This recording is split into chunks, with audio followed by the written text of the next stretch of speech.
Okay, now we're going to move on to our solo section. And as I mentioned at the beginning of this tutorial, that there's a couple of areas that need addressing in terms of you know, how to play them really. Jimmy's quite a you know, erratic sort of player sometimes, and is just going for it. So you know, don't worry if you can't get the licks sounding exactly the same as they are on the record. I feel pretty sure that when this track, well, when it was played live, the solos were always different. You know, they were improvised affairs that, you know, just took on the feel of the performance. So, you know, don't worry too much about trying to get them spot on. Also, something to bear in mind, that quite often Jimmy would overdub and layer up lots of guitars, and that's apparent at the front end of this solo. So what I've chosen to do here is just play you the most audible part. So the guitar break kicks in, and I'll play the first part of it. Here we go. 1, 2, 3, 4, 1.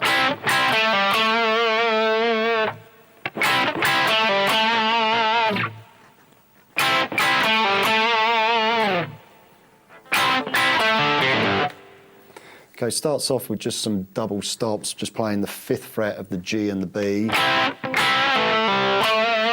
and pulling off 7 to 5, and then back to 7 on the D string. Like I said, there is something else going on the track. Could be a double guitar, could even be an echo or delay or something. A little hard to tell, but that's the most audible part, and I think that part would work the best. We repeat that 4 times.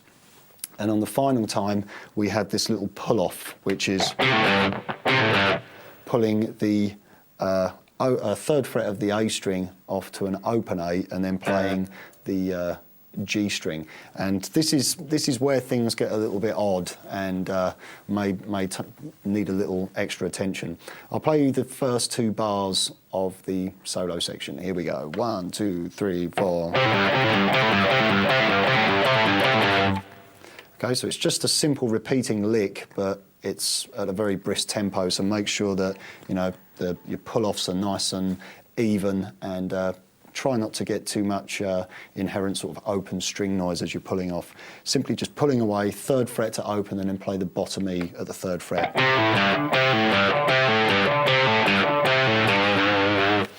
Okay, now this next bar is one of our interesting bars, and I would challenge anyone to try and play this exactly the same as the record. So I'm just going to break it down for you. And when it comes to the playthrough section of this DVD, I will play something similar to it. But as I said, on the record, I slowed this section down and really isolated it. And it was pretty hard to actually understand what was going on. It starts off with the same little pull-off figure. We then have, it sounded like the pull-off, and we jump to the 2nd fret of the G string and then pull off to an open G, so you get, so,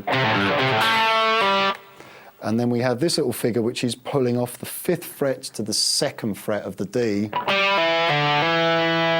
and then hammering back onto the 2nd, so it's 5 to open 2, and then pull off 3rd to open and play the bottom E on the 3rd fret. So the repeating lick, 1, 2, 3,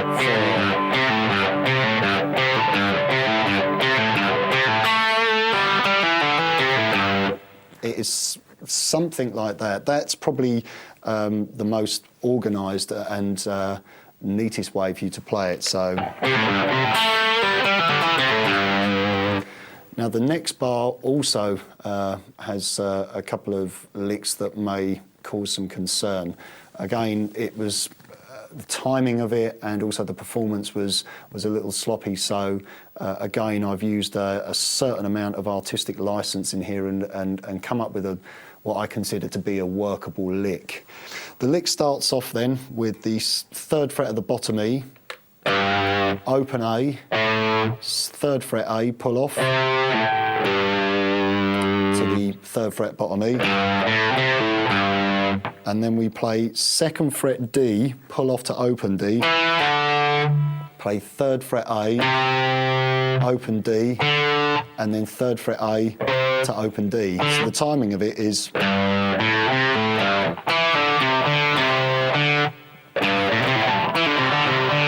kind of tricky. It might be an idea even to try and use some finger picking in there to help you sort of cross the strings as you've got to get backwards and forwards between fretted notes and open strings on adjacent strings.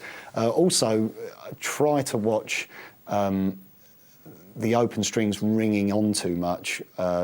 That's possibly one of the main problems with the original, the fact that a lot of the notes just sort of blend into each other, where Jimmy's kind of, frantically pulling off from fretted notes to open strings. So just try and bear that in mind. I'll put those 2 bars together for you anyway. So the first one was...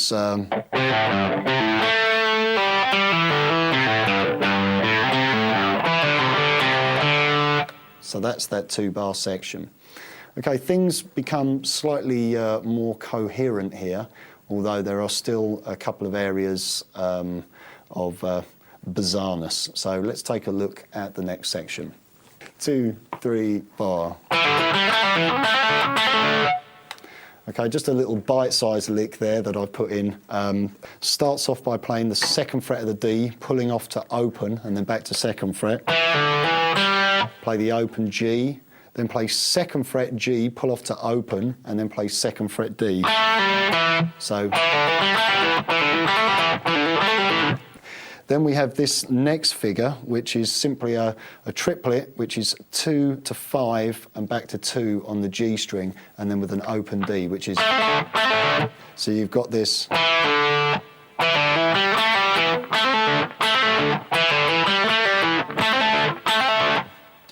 Okay, from here on in we have a couple of bars of sort of normal blues phrasing, and I'll play them for you. Here we go. 1, 2, 3, 4.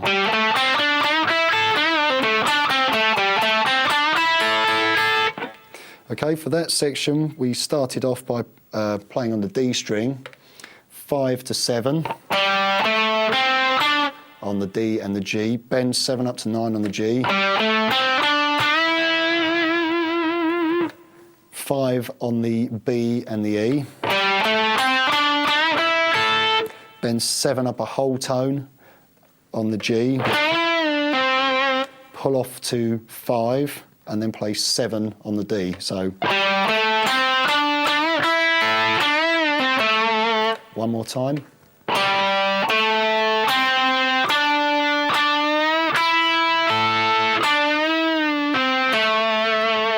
We then play 7 and 5 on the G, then 7, 5, 7 on the D string, and then 5 on the G. So I'll put those 2 bars together. Here we go.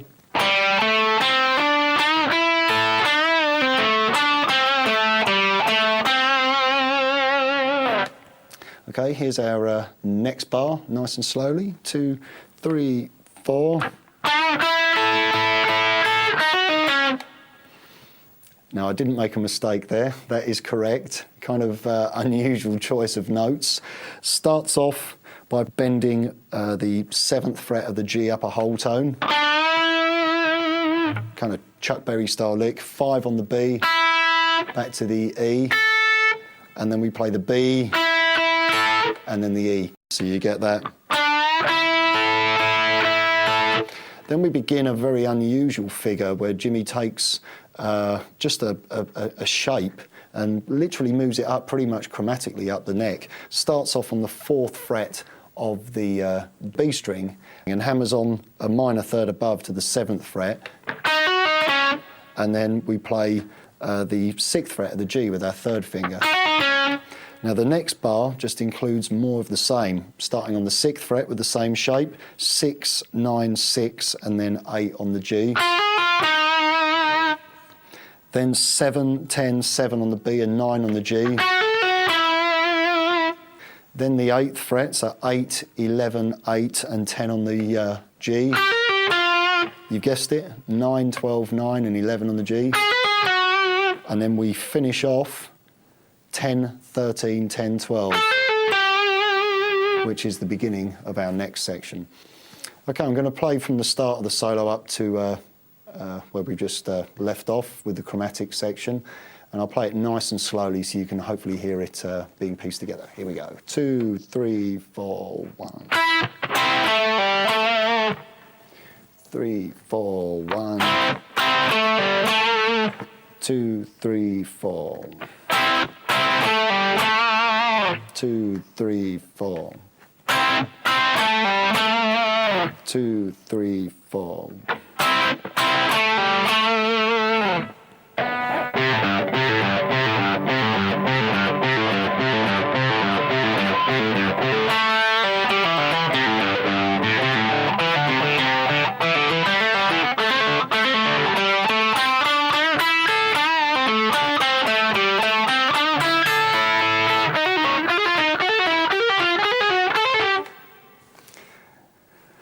That's correct. It does sound a little bit strange, but obviously in context with the music, that little climbing figure is going to cause quite a lot of excitement as you're, gradually building up the neck. Sometimes including, atonal or chromatic figures into your solo. It can, it takes the solo out a little bit. So, don't be afraid to experiment, sidestepping scale shapes for yourself and coming up with some of these slightly more interesting sounding licks. But the one rule is that you always have to resolve back to a chord tone. You'll notice when Jimmy moves up the neck, we start off 1, 2, 3, 4. We're into our next section. We're actually over the D, and he's in position for his next group of licks, and the notes that he's playing relate to the chords, so that it's not complete atonal madness. Anyway, let's take a look at the next section that follows our little chromatic climbing section. Here we go. 1, 2, 3, 4.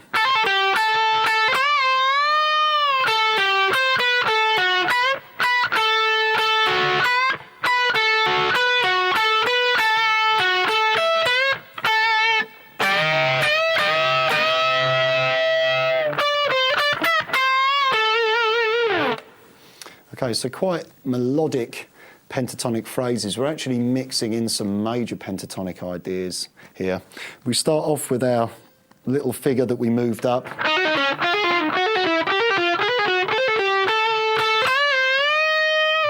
See what I mean? We basically shifted the chromatic pattern up into key. Little hammer on and pull off. Play 10 on the B after we've done our 10, 13, pull off back to 10 on the B, 12 on the G, and then 10 on the B, and then bend 13 way up to 17, another large bend, release it, and then bend back up. Then we play 10 to 12 on the B string to the G, 10 on the B, 12 on the G, and then 13, 12, 10, then 11 on the G string, and then bend 12 up to 14 on the B, 12, 10 on the B, 10 on the B to 11 on the G, and then bend 12 up to 14 again, 12 to 10 on the B, 11 on the G, 10 and 12 on the B, and then 10. So all of that so far is this.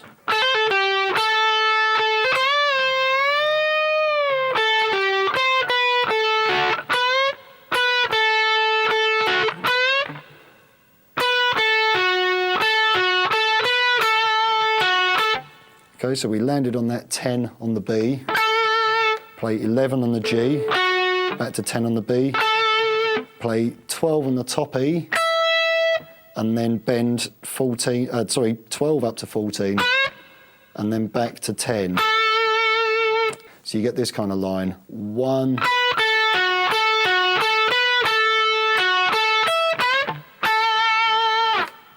okay, now we move up to the 15th fret for some unison bends, which are holding the 15th fret at the top E, and then bend the 15th fret of the B up a whole tone.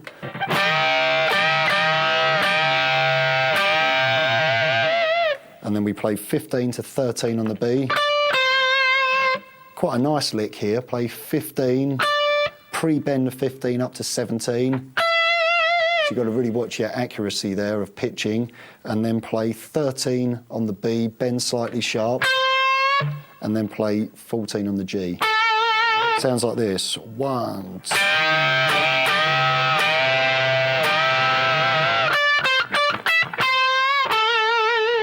It just displays Jimmy's prowess when it comes to blues soloing amongst all the chromatic atonal madness. Next we have a series of Jimmy's signature loop pattern figures. I'll play it through for you and then we break it down. Here we go. 1, 2, 3, 4.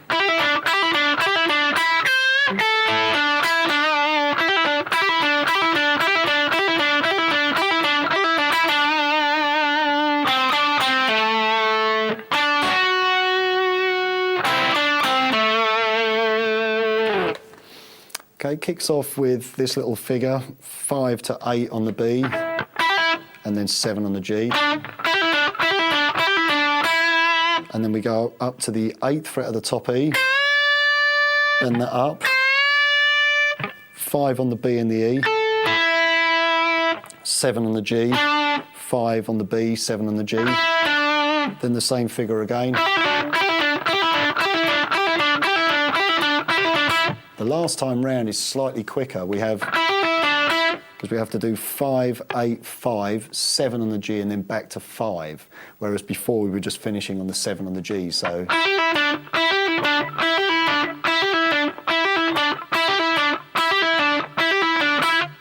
just a very slight variation. Now we have 7 on the G, 5, 7 on the G, and then 5 on the G to 7 on the D. 7 on the B and the E, kind of unusual note choice. A double stop on 5 on the G and the B, 7 on the D, 5 on the G, and 7 on the D. So that section.